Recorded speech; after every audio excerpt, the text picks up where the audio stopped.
Hi guys, it's been a while.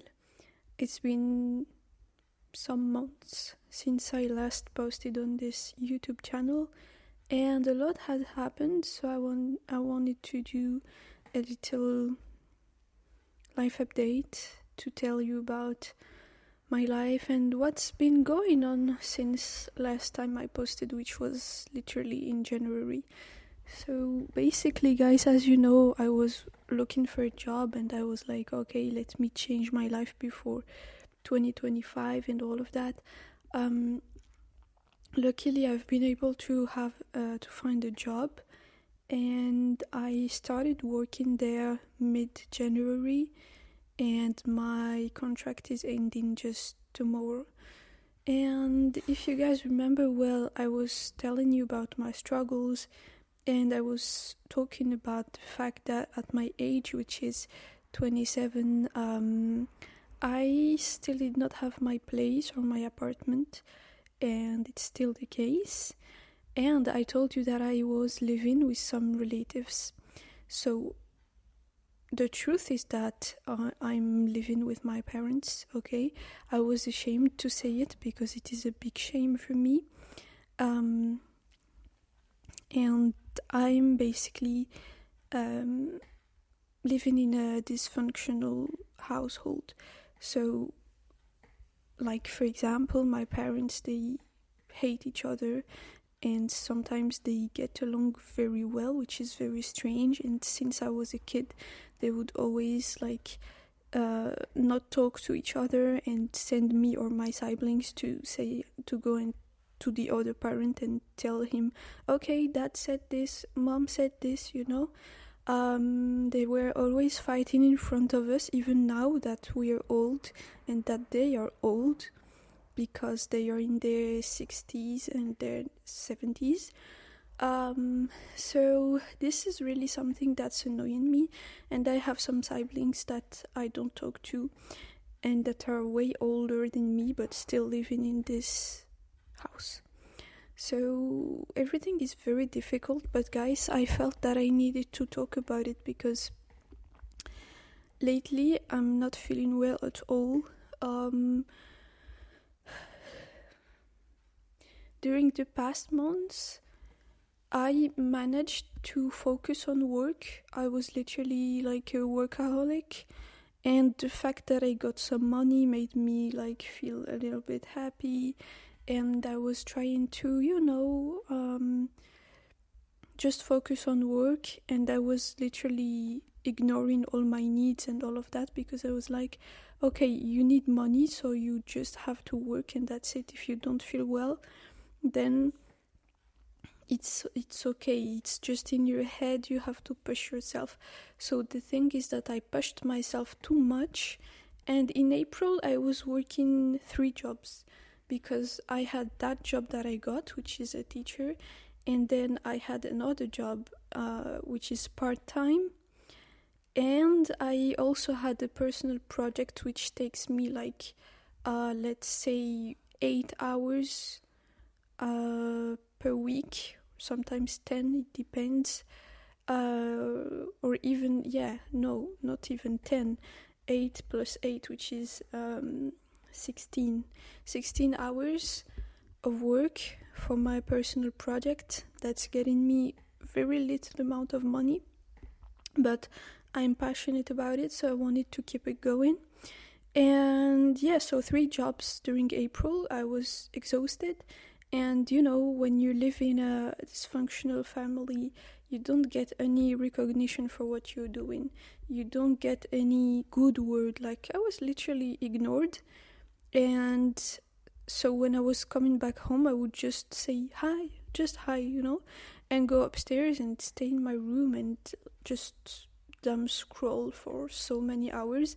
And then when it was 11, I was so stressed, and I was like, oh, I have to prepare the class, the lesson for tomorrow, because as I said, I'm working as a teacher.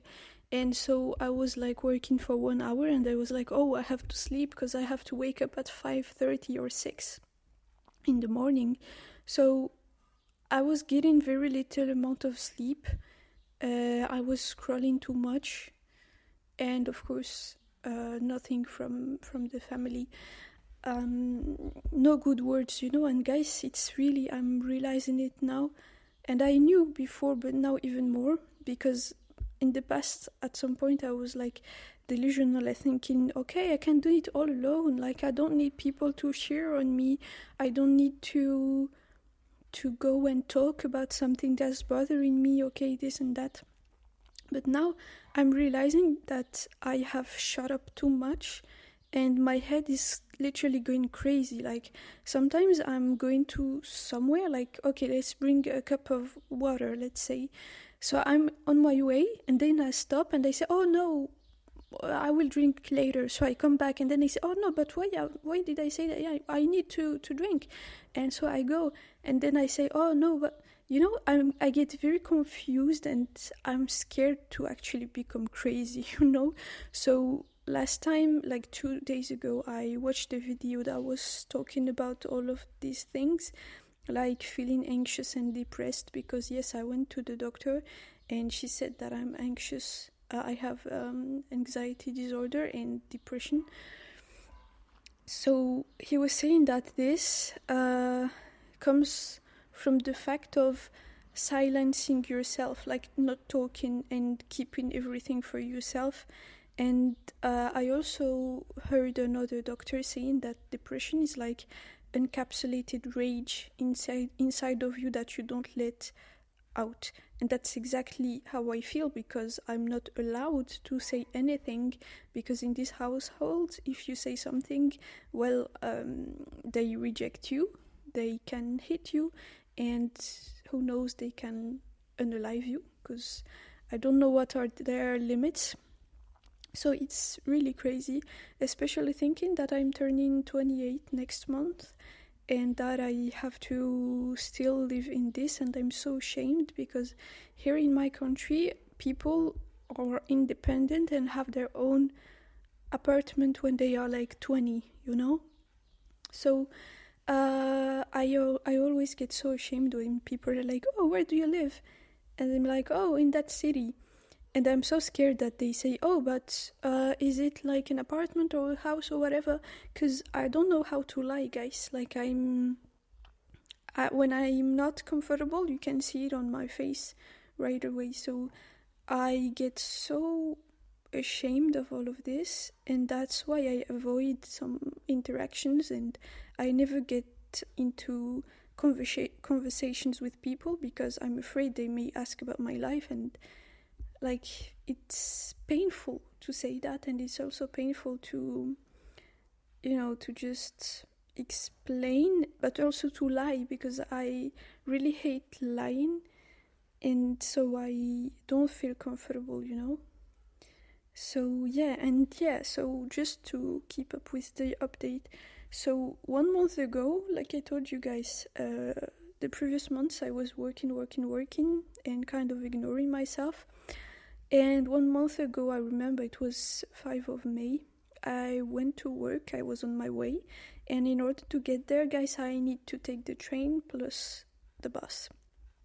Well, I have to walk for 20 minutes, then get into a train for 15 minutes, and then take a bus that goes like 10 minutes until I reach the school in which I'm working.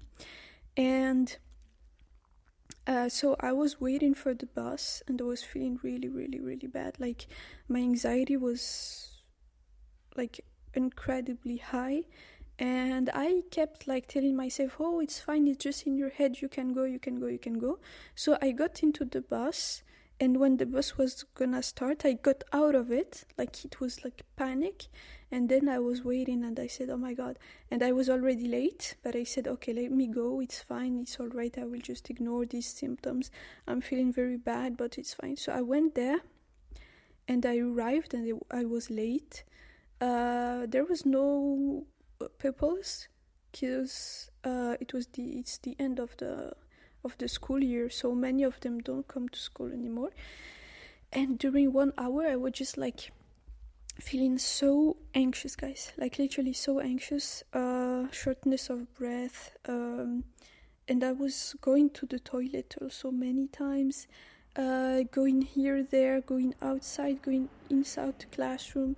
And then I thought, okay, it's fine, I will still get to do it. Because guys, I'm crazy. I'm always pushing myself because I'm not the kind of person who gives up or whatever. But that time it was too much and I regret doing it. So I was like, okay, fine. And then it was 10 o'clock and the kids, the pupils, they arrived. And so they entered the classroom and I was like, hi guys, sorry today I'm not feeling well, but we will try, maybe we can't. And then even my voice, guys, it was so weak, it couldn't even get out of my mouth. And I was like, okay, no guys, I can't do that. So I said, okay, you can go. And I went downstairs to the secretary and I said, guys, I'm not feeling well. And the woman there, she looked at me in such a very strange way, like, oh, like, I don't know, like this kind of people, like, well, what's your problem? Anyway, and then I got back home, but on my way home that day, there were strikes. So the train was very late. Like, I got out of the school at 10:30 and the train was at like 3 p.m. So I had to wait for so many hours. It was awful because I was feeling so anxious and I didn't know, like my head was somewhere else, you know. And yeah, so that's what I did, guys. And since that day, like the next day I went to the doctor. She gave me some pills, medication, but since I'm anxious, I'm so scared to take these. So I was like, okay, let me try to recover. Guys, physically, I was feeling so bad. I had to sleep for I don't know how many days. And the fact that I'm in a dysfunctional family, I had to not tell the truth. I was like, oh no, it's just that these days they don't have class because that's because of the exams, whatever. And of course, you can never say that you're feeling bad in this kind of families. So I was just left alone with my, with my situation. And yeah, that was it, guys. So now it's been more than a month and I'm unable to go to work. Now, thankfully, my contract is ending. But like just going out of the house is really difficult for me. For example, right now I want to go and buy something to eat, but I'm literally like shaking, like feeling so weak and so strange and all of that. So yeah, next time, which is tomorrow, I will try to tell you guys about how is it like to live in a dysfunctional family and the crazy things that happen here, because I really need to talk about it. Like, I can't stand that anymore. Like, it's been too long that I'm shutting up and not saying anything. So I need to express myself. I hope it makes me feel better. I just want to say also thank you so much to those who were commenting on my videos and who maybe were asking themselves if I'm okay. Thanks God I'm okay. I will tell you later on another episode how the thoughts that I had. But for now, it's been already 15 minutes that I'm talking, so I'll just let it here, and otherwise the video is gonna be too long.